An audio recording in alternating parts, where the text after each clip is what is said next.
So, A Birthday Present was written in September 1962, about 6 months before Sylvia Plath's death. And you can certainly, it's very clearly apparent that you can make connections to her and her situation and her thoughts of death in the poem. But the poem can be read as the voice of frustration, and the subject is seeking liberation. So we can read the poem as a desire for something that is being held back. And many of Plath's poems express the desire to be freed from society's expectations of women, that gender roles are constructed and that they stifle individuality. So the birthday present can be seen as the anticipation of receiving a present. And in this case, the subject of the poem wants to be free to be herself, to be her true identity. Now, one motif that's very strong in the poem is this idea of veils. And we can think about the wedding veil and funeral veils that are worn, and they're light gauzes, light, very fine material that you can see through, but they're not quite, it's not quite transparent. It's a bit blurred, and there's reference to shimmering everywhere. It's bright, it's beautiful, but it's a bit hard to see, through. So we can look at veils in that respect.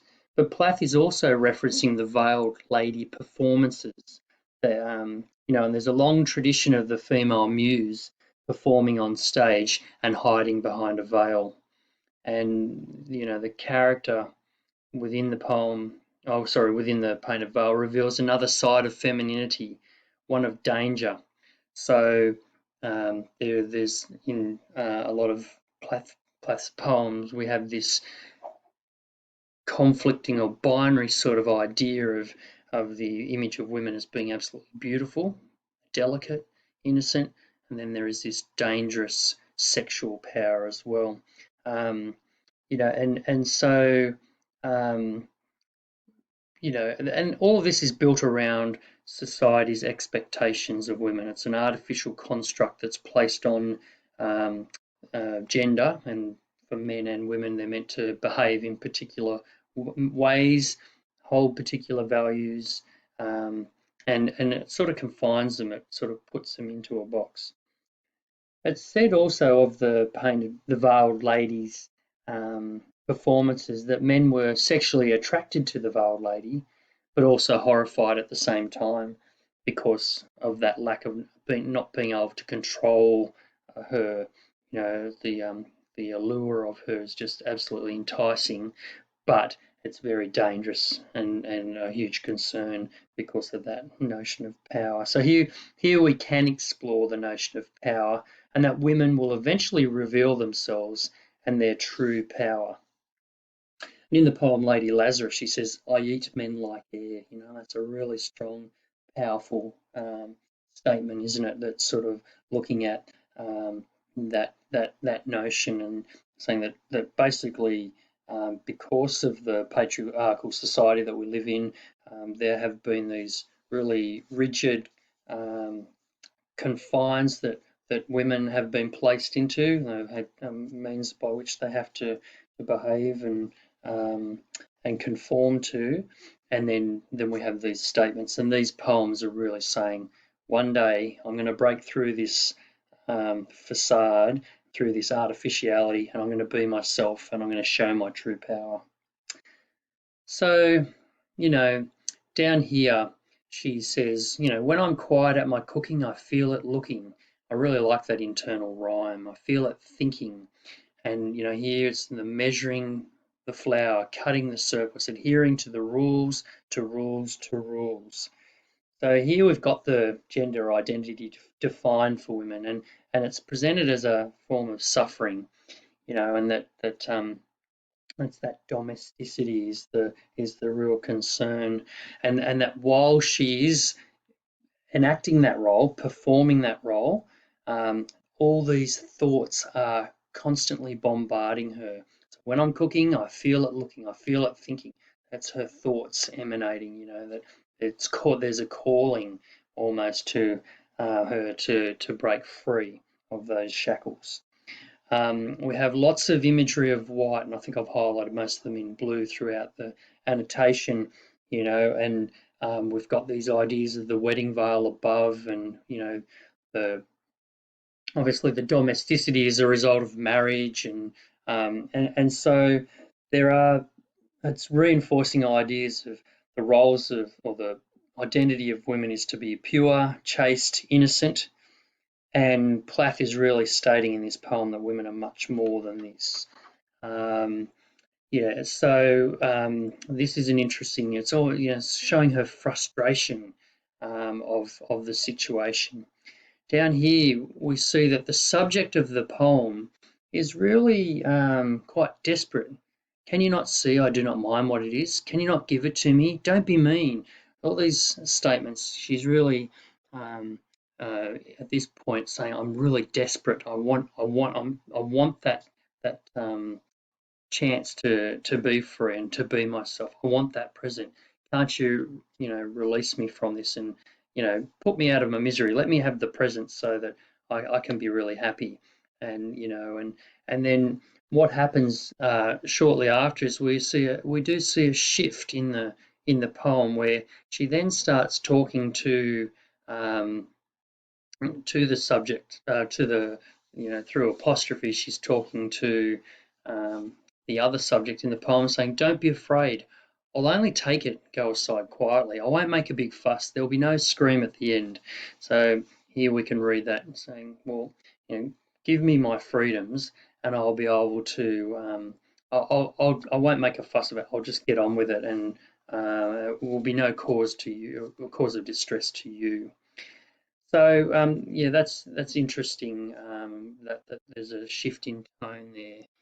Um, she also, Plath makes a reference to the Last Supper here, and at the Last Supper, Jesus knows that Judas is going to betray him, and he says, "I know what you're going to do. Just do it quickly. Let's get it over and done with." So it really shows the urgency that she feels. This has been a long time coming.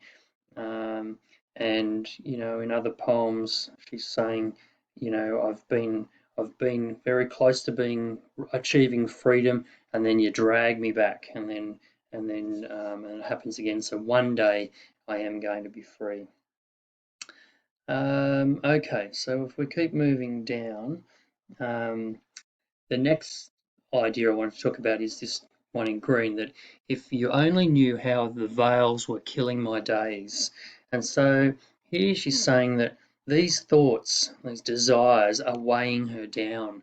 It's causing her great suffering because she can see the potential, and she can see what will happen in the future, that there will be greater equality and women will be able to assert their right to their own independent identity, that they define rather than being defined by men.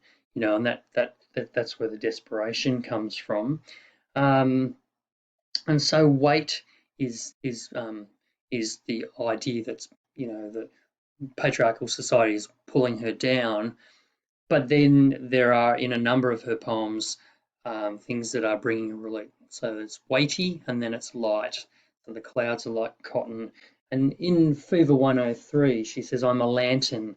And, the idea is that, that it's going to float away into the sky. "I think I may rise to paradise." She's going to get there and find that freedom. And so that idea is sort of presented here. You've got this idea of overwhelming weight, all this weightiness tying her down, and the release will see her fly away, which is a really nice image, and one that she uses regularly. And then we get to "only let down the veil, the veil, the veil." So we've got that repetition here.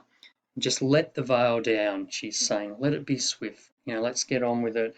It emphasised that urgency we were talking about, to the point where she's saying, let's just make it really quick so that there's some sort of dignity, some nobility in this situation. Put me out of my misery almost. Let me be free. And she uses some quite confronting imagery throughout her poems, and this bit is no different. But we get this last um, this last line, and the universe slide from my side. So when I get that release, it is going to be really cathartic. Um, and the internal rhyme there creates that rhythm and creates a really nice image of freedom. So she'll be free to be her true self. So when we do look at these poems, we've got to separate ourselves from the the poet and the poetry. So yes, Plath was very suicidal and did commit suicide and had these thoughts, and they're very evident in her poem and in her poetry. But we've got to look at this poetry as a form of art, and that it is bigger than her. It's more universal. So we have to take that angle, and once you start looking in that manner, you're bound to come up with some really profound ideas that will endure and will make for great conversations with Ted Hughes's poetry.